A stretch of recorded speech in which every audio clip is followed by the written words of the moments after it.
आपने पानी को नहीं छोड़ा, दारू को भी नहीं छोड़ा।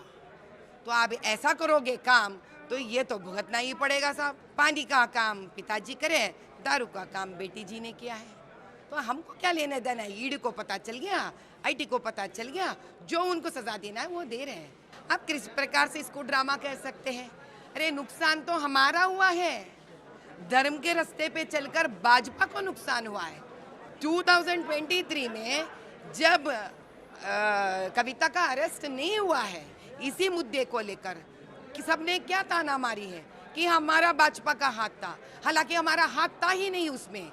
इस देश में जब जब जिसने प्रजा का पैसा खाकर अगर गलत काम करते हैं, आज ना कल धर्म अपना जवाब देकर ही रहेगा। इस गलती करने वाले चाहे स्त्री हो या पुरुष, यहाँ पे न्याय मिलने के लिए या गलती को बाहर निकालने के लिए या उनको सख्त से सख्त पनिशमेंट देने के लिए कोई जेंडर बयास नहीं, यानी औरत और पुरुष में कोई फर्क नहीं है। यहाँ पर जब स्त्री आगे बढ़कर हर मायने में अपने आप को डॉक्टर्स, इंजीनियर, पॉलिटिशियन बनना चाहती है, तो स्त्री का धर्म बनता है कि वो न्याय से धर्म करें, पालन करें।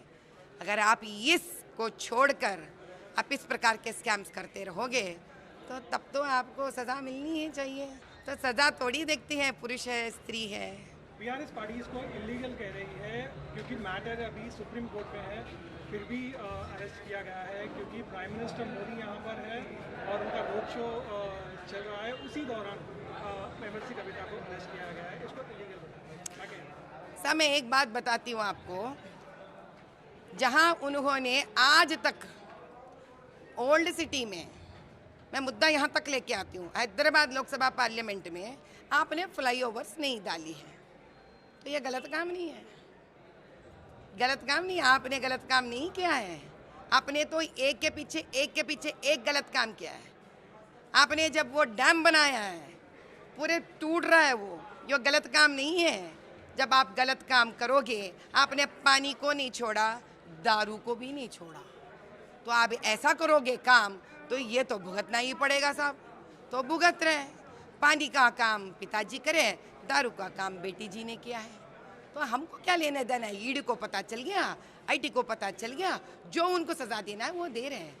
अभी थोड़ी कोई ये देख के आएगा आपके घर कि आपने क्या, उनको कोई काम दाम नहीं है ईडी को और आईटी को? क्या इतना आसान है ये बात?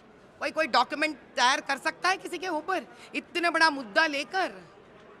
इतना आसान है क्या? प्रजा सवाल नहीं करेंगे, पूछेंगे नहीं? ये सब प्रूव हो चुके हैं। इसीलिए इतना वक्त लगा उनको कि सही मायने में सारे पेपर्स डॉक्यूमेंटेशन करे, और जब सारा मिल गया उनको प्रूफ, वो लोग अरेस्ट कर लिए। बस कांग्रेस पार्टी ये कह रहा है कि ये टाइमिंग के बारे में वो लोग कह रहे हैं कि ये एक ड्रामा है। बीआरएस पार्टी और बीजेपी के बीच में ये एक ड्रामा है, ये भी उनका स्टेटमेंट है। क्या कहते हैं? तो वो ड्रामा से कांग्रेस को क्या लेना देना है? अभी दूसरी बात कहती हूँ, आप किस प्रकार से इसको ड्रामा कह सकते हैं?